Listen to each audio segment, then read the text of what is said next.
Good morning, students. Today we will do poem number 9, The Goat Paths. It's written by James Stephens. James Stephen was an Irish poet and story writer. He wrote a prose fantasy, The Croak of Gold. His stories are based on Irish folklore. The Goat Paths is a description of a natural scene. The words and the rhythm are suggestive of the mood of the poem. Besides being descriptive, the poem is charged with a deeper meaning. हाँ जी, James Stephen Irish poet हैं, story writer भी हैं. उन्होंने एक pros fantasy लिखी है, the crook of gold. उनकी जो स्टोरीज़ होती हैं आयरिश फोकलोर होता है ना, वहाँ की जो प्रचलित कुछ रीति रिवाज कहानियाँ उससे मतलब उस पर बेस्ड होती हैं. ये जो पोइम है द गोट पाथ्स, ये एक नेचुरल सीन को डिस्क्राइब कर रहा है. ठीक है, इसमें जो वर्ड्स हैं, जो रिदम है, वो मूड ऑफ द पोइम बताते हैं और कुछ डीपर मीनिंग भी बताने की कोशिश की गई है.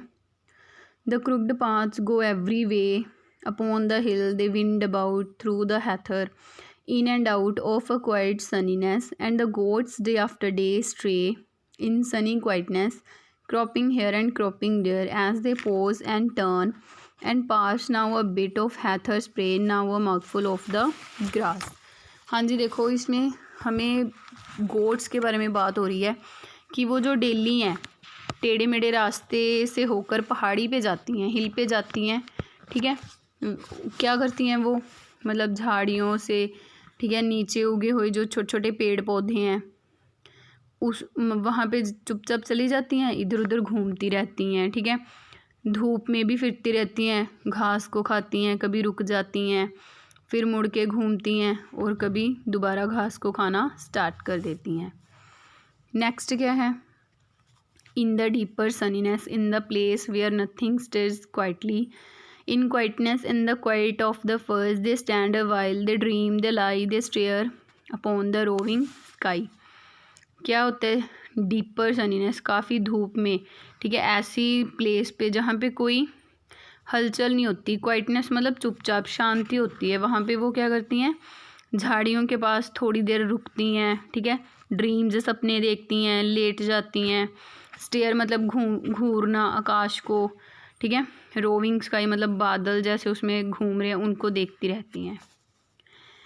If you approach there unaware, they will stare and stamp and bound with the sudden angry sound to the sunny quietude, to crouch again where nothing stays in the quiet of the firs, to crouch them down again and brood in the sunny solitude.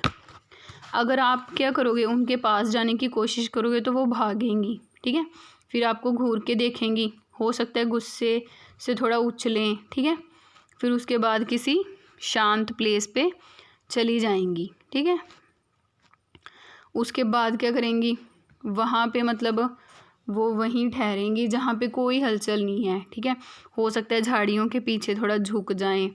ठीक है, और मतलब Elon, अकेले रह के कुछ ना कुछ सोचती रहेंगी. वर आई but as free as they, I would stray away and brood, I would beat a hidden way through the quiet heather spray to a sunny solitude. अब इसमें आगे क्या बोल रहा है पोइट कि परहैप्स, है ना, कि काश मैं भी उतने, मेरे पास भी उतनी फ्रीडम होती जितनी उन गोड्स के पास है. मैं भी इधर उधर घूमता, कुछ सोचता, है ना, किसी रास्ते पे चलता, कभी झाड़ियों के साथ किसी लोनलीनेस मतलब किसी एलोन जगह पे छुप जाता. And should you come I would run away, I would make an angry sound, I would stare and stamp and bound to the deeper quietude, to the place where nothing stirs in the quiet of the firs. कि मैं भी, अगर मेरे पास कोई आता, मैं भी दौड़ जाता, गुस्से से आवाज़ करता, घूर के देखता, ज़मीन पर पैर पटकता, है ना, और किसी लोनलीनेस जगह पे चला जाऊँ जहाँ पे मतलब कोई कुछ हलचल ना हो, शांति ही शांति हो. In that airy quietness I would dream, as long as they, through the quiet sunniness I would stray away and brood all among the heather spray in a sunny solitude. कि मतलब एयरी क्वाइटनेस मतलब शांत जगह जहाँ पे हवा हो, वहाँ पे मैं भी सपने देखूँ जैसे वो गोट्स देखती हैं. ठीक है, शांति में इधर उधर बिना किसी रीज़न के घूमता रहूँ, सोचता रहूँ. ठीक है, जहाँ पे क्या हो, हैथर स्प्रे मतलब छोटे छोटे बेल बूटे हों, उस जगह मैं अकेला थोड़ा time बिताऊँ। I would think until I found something I can never find, something lying on the ground in the bottom of my mind।